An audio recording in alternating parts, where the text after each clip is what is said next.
مرحبا، وكيف الحال؟ إذا صار لك سنوات عم بتحاول تخسر وزنك أو عندك مقاومة أنسولين ومحتار ليش عماله بيزيد، مرض السكري صار ملازم إلك وقراءاتك ما عم تنزل وكل يوم من أعلى لأعلى، وبتاكل هذه الفواكه اللي حنحكيها اليوم، فاعرف إنه أنت عم بتدمر صحتك بسوء اختيارك للفواكه الممنوعة في عند استخدام الرجيم ومقاومة الأنسولين. هذه الفواكه اللي رح نحكي عنها اليوم رغم انه محتوية على قليل من الفيتامينات وقليل من مضادات الاكسدة وممكن تكون كتير، لكن كمية السكر وتأثيرها السلبي على جسمك بنسف كل ما فيها من فوائد. في حلقتنا اليوم رح نحكي بمبدأ الجلايسيميك اندكس ومبدأ الجلايسيميك لود، اللي كتير من الناس بركزوا على الجلايسيميك اندكس ومش فاهمين الجلايسيميك لود، فبيحرموك من فواكه ممكن تكون مسموحة إلك. في حلقتنا لليوم راح نحكي عن ايش هي الخمس فواكه الممنوع انك تستهلكها طالما انت في مرحلة العلاج، واحكي لكم عن جوابي ورأيي في الشمام والبطيخ، الكنتالوب والبطيخ، ونحكي كمان عن اللي بيسألوا عن الرمان. هنحكي اليوم عن هل بيصير اصلا مريض السكري ياكل الفواكه، وهل الحامل بامكانها تستهلك الفواكه اثناء الحمل. كل هذا واكثر رح نناقشه في حلقتنا لليوم. اذا انت من الناس اللي بتشرب عصير او بتحب المربى، اكتب لي بالتعليقات حدا مرة ضحك عليك وحكى لك انه ممكن تاخذ العصير او المربى على اساس انه كيتو. احكي لي في التعليقات مين منكم عشاق الفواكه وعصيرات الفواكه. في حلقتنا اليوم جيب فنجان قهوة ورقة وقلم لانها مليانة تفاصيل. الفواكه بشكل عام مفيدة للإنسان من أي ناحية؟ إنها بتعطيك طعم لذيذ، بتغير في نكهتك ومذاقك، لكن مش عشان الفيتامينات والمعادن، ولا من الضروري تاخذ ولا حصة ولا حصتين ولا ثلاثة يوميا. كل هذا حطوه على جنب. وأساسا إحنا لما نكون نتكلم عن شخص بده ينزل بالوزن أو عنده سكري مقاومة أنسولين، فالفواكه بتمنع شفائه لما عماله بيكون بيستهلكها، خصوصا إذا عم بيستهلك كميات كبيرة منها. حتى نقدر نحدد إذا هذه الفواكه مسموحة أو لا لمقاومة الأنسولين والرجيم والسكري، لازم نعرف الفرق بين مفهومين اثنين أساسيين. المعظم بركزوا على المبدأ الأول وبنسوا المبدأ الأهم وهو الثاني. المبدأ الأول اللي هو لازم تكون السكريات أو الموجودة في هذه الفواكه قليلة المؤشر الجلايسيمي. المؤشر الجلايسيمي بكل بساطة هي قديش بقدر ال 50 جرام من أي فاكهة بتاكلها أو أي أكل بتاكله يرفع السكر عندك في الدم. طبعا زي البطيخ فهو أعلى إشي في مؤشر جلايسيمي من الفواكه، لكن الفراولة والرمان من الأشياء القليلة المؤشر الجلايسيمي إلهم. بنفس الوقت لازم نهتم لإشي تاني، قديش الحصة الغذائية اللي أنت ممكن تاكلها من الفواكه أو حتى الخضار اللي ممكن نحسب لها المؤشر الجلايسيمي. فعلى سبيل المثال حتى تطلع 50 جرام من الجلوكوز موجود في السبانخ، شوف كمية السبانخ اللي بدك تستخدمها، فمستحيل أي إنسان ياخذ ال 50 جرام من السبانخ في وجبته. فإذا حسبنا وطلع المؤشر الجلايسيمي لها عالي، هذا ليس منطقي، لأنه مستحيل أنت تقدر تاكل 50 جرام من السبانخ. فبيمنا نروح لإشي تاني اسمه جلايسيميك لود، يعني قديش كمية السكر اللي ممكن تستهلكها من هذا الطعام العالي بالمؤشر الجلايسيمي. فكتير من الأشياء اللي بيحكوا لكم إنها مسموحة ممنوعة، واللي بيحكوا لكم إنها ممنوعة مسموحة. فعشان هيك ضروري نحدد إنه قديش المؤشر الجلايسيمي وقديش راح ناكل من الأكل، والإشي اللي ممكن يكون ممنوع إذا أكلنا منه قليل ممكن يصير مسموح. وهلا بدنا نتكلم عن الفواكه الممنوعة لمقاومة الأنسولين سكري والرجيم. أول هذه الفواكه أكيد هي التمر، وحنحكي في آخر الحلقة كيف ممكن حتى الفواكه الممنوعة ندخلها في بعض الظروف وبكميات برضو حنحكيها محددة. التمر أصدقائي لما بنتكلم عنه هي مش فاكهة واحدة، هي أنواع كتير كبيرة من الفواكه. يعني أنواع التمر وأصنافه لا تعد ولا تحصى، وكل صنف عن الثاني بيختلف في مذاقه، والأهم من هيك بيختلف في كمية السكر وكمية قدرة السكر على الامتصاص ورفعه للمؤشر الجلايسيمي.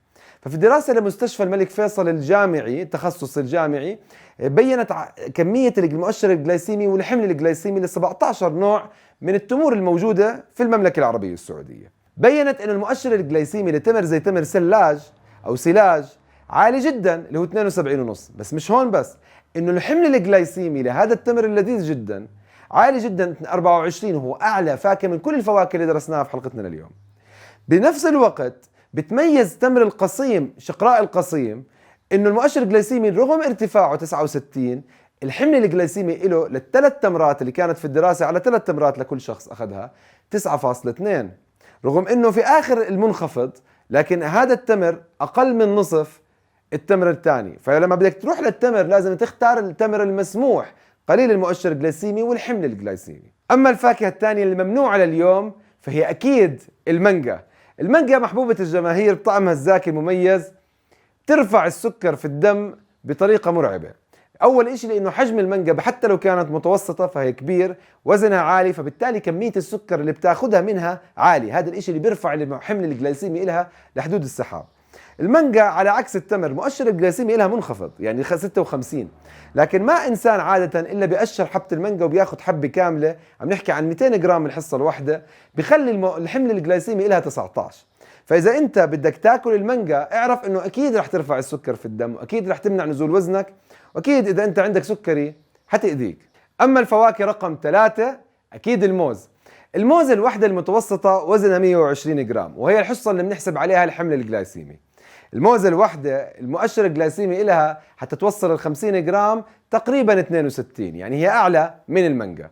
هذه الموزة الواحدة لما بتاكلها بترفع الحمل الجلايسيمي بتوصل 16، فبتحتل المركز الثالث لإلك. وإذا أنت حابب تأذي حالك أكثر، عادة اللي بياكل موزة ما بيكتفي بطعمها، بحب إنه ياكل منها 2 و3 كمان. أثناء التمرين الرياضي ما بتأذيك، بس إذا أنت قاعد عمال على بطال وعمالك بتشتغل على جهازك وعم تاكل موز على إنه صحي، فأنت فعليا بتزيد من احتمالية إصابتك بالسكري، لأنها بكل بساطة الفركتوز اللي فيها بيرفع عندك في جسمك مقاومة الأنسولين. الفواكه رقم 4 لليوم اللي هي الزبيب والعنب. ترى مين أسوأ من العنب؟ أكيد الزبيب. فاللي بياخد الزبيب على أساس أنه هيلثي وحطه مع المكسرات، فاعرف أنه أنت عم تاخد المؤشر الجلايسيمي للزبيب أكثر من العنب، والحمل الجلايسيمي للزبيب أكثر من التمر اللي حطيناه في القائمة الأولى، بس دمجناهم مع بعض لأنهم نفس الفاكهة. الزبيب أو العنب عفوا، خلينا نبلش بالعنب، المؤشر الجلايسيمي له 59، يعني أقل من الموز.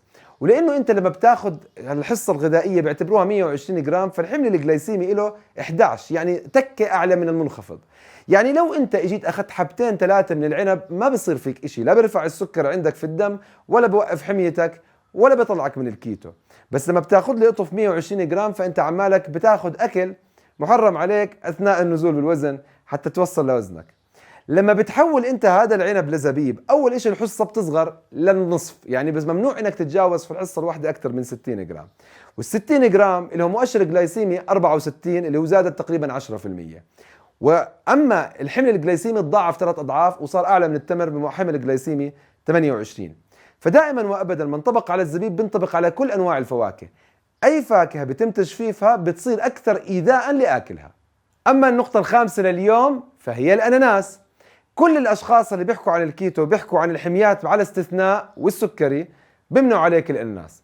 طبعا لأنه الأناناس بشكل عام المؤشر الجلايسيمي له مرتفع 60 وطعمه كتير حلو، لكن بدك تعرفوا أن الأناناس من الفواكه اللي كمية المي الموجودة فيها عالية، زيها تقريبا زي البطيخ، بس البطيخ بتجاوز أكتر. فلما أنت بتاخذ الأناناس مؤشر الجلايسيمي 60 وبتحسب الحمل الجلايسيمي على 120 جرام، تكتشف انه هو 9.9، يعني هو في الحمل المنخفض الجلايسيمي منخفض. عشان هيك اذا انت من الناس اللي بتعمل رياضه وما عندك مقاومه انسولين بدك تنزل بالوزن او تحافظ على وزنك بالكيتو، الاناناس رغم انه بنحكى انه ممنوع في الكيتو، فهو اذا بتاخذ منه كميه منخفضه مسموح. يعني لو اخذت انت 75 جرام من الاناناس اللي بيشكل نص كوب، عادة المؤشر الجلايسيمي الحمل الجلايسيمي له ما بيتجاوز ال6، فيعتبر منخفض، وبالتالي الأناناس ما بعتبره ممنوع، بالذات إذا أنت بتقيس قراءة السكر وما بيأثر لارتفاعك طالما بتلتزم بنص كوب من الأناناس. أما الفاكهة رقم 6 لليوم وأكثر الخلاف بتصير هذا النوع من الفواكه هو الكنتالوب، يعني الشمام والبطيخ. الشمام والبطيخ أجناس مختلفة من الفواكه والنباتات بيشتركوا بيناتهم بأنهم نفس العائلة. هذه العائلة اللي بتضم الأكل والنباتات اللي بتنمو على الأرض، زي عم نحكي نفس العائلة موجود فيها القرع والكوسة. هذه النباتات أو هذه الفواكه اللذيذة زي البطيخ والشمام أنا بصنفها من الفواكه اللي صديقة لمريض السكري. أكيد مش لما تروح تاكل بطيخة أو حبة شمام كاملة، لما تاكل فيها بما يرضي الله، يعني تاكل فيها اللي يسد شهيتك. البطيخ لما بدك تشوف المؤشر الجلايسيمي له هو 72 وهو زي التمر بالضبط، بينما الشمام 65 أقل من التمر بشوي. هدول الاثنين رغم اختلاف انه ارتفاع كمية مؤشر جلايسيمي لهم، لكن كمية المي فيها ضخمة جدا. البطيخ في 96% من وزنه مي، والشمام 92% من وزنه مي. عشان هيك انت لما بتاخده بتاخد نكهة وسكر قليل مع مية كمية كبيرة، الاشي اللي بيخليه مسموح لمرضى السكري ومقاومة الانسولين وحتى الحمية اذا كان بيلعب الشخص رياضة. الحمل الجلايسيمي للبطيخ والشمام بسبب كميات المي الضخمة الموجودة فيه، اذا اكلت 120 جرام مش بطيخة 4 فقط. عشان هيك اذا انت اخذت شريحة بطيخ او شريحة شمام مسموح طالما بتقيس السكر وما ادى هذا لارتفاع قراءات السكر عندك بالدم. حتى نجاوب على السؤال المهم اللي هو مين افضل، ناكل الفواكه عادي ولا نشربها عصير ولا ناخذها مربى؟ طبعا في كل الحالات الفواكه هي حلويات، فاللي بده يشرب العصير او الفواكه او المربى هو عماله بيستمتع في طعم لذيذ، فما في اشي افضل. كله للي عنده صحة بيقدر ياخذها، وكله للي عنده مرض بيأذي فهو سيء، فما بنحكي بيناتهم افضل. لكن خلينا على افتراض انه انت عندك مقاومة الانسولين، شوف مين الاسوأ من الثلاثة. الفواكه طبعا بتزيد مقاومة الانسولين، ترفع السكر عندك في الدم، فاذا ما بتلعب الرياضة اساسا تأذيك.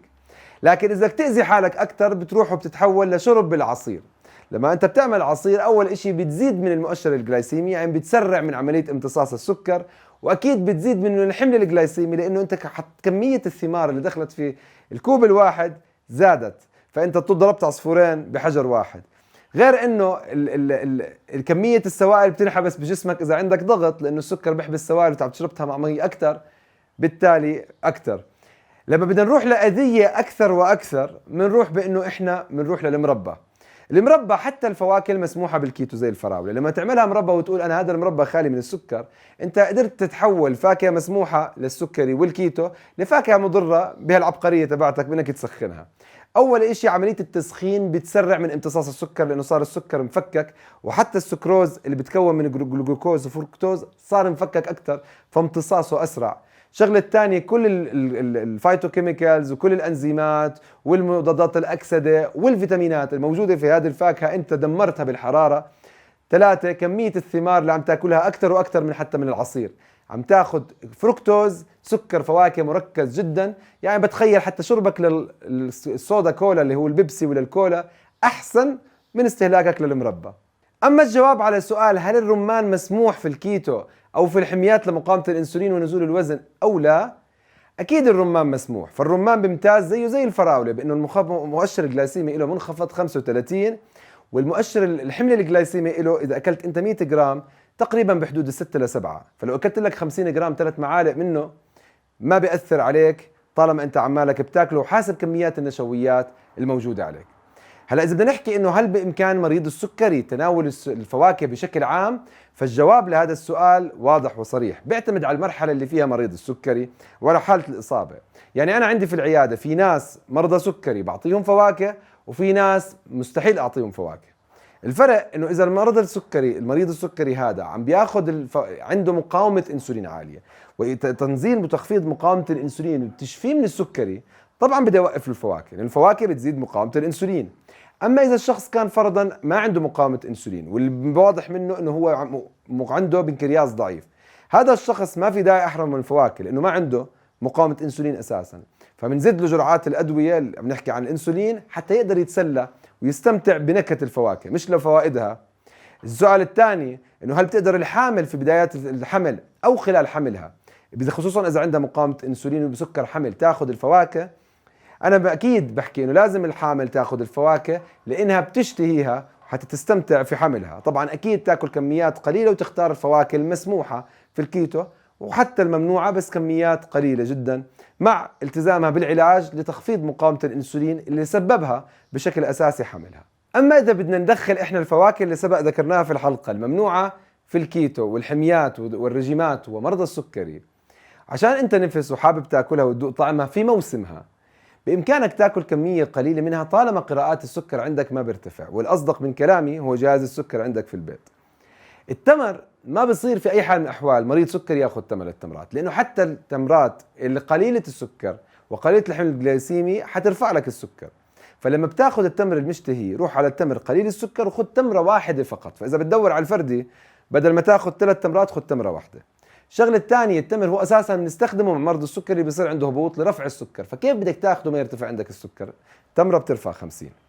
إذا بدنا نحكي عن المانجا بكفيك تاخد فقط 50 جرام من المانجا، يعني ربع حبة مانجا كفيلة ما ترفع لك السكر كتير، ووقتها لازم تكون ماخذ علاجك أو بتعمل تمرين رياضي. نفس الشيء بينطبق على العنب، لو أخذت لك 3-4 حبات يعني ما يتجاوزوا ال 50 جرام من العنب بتمشي أمورك.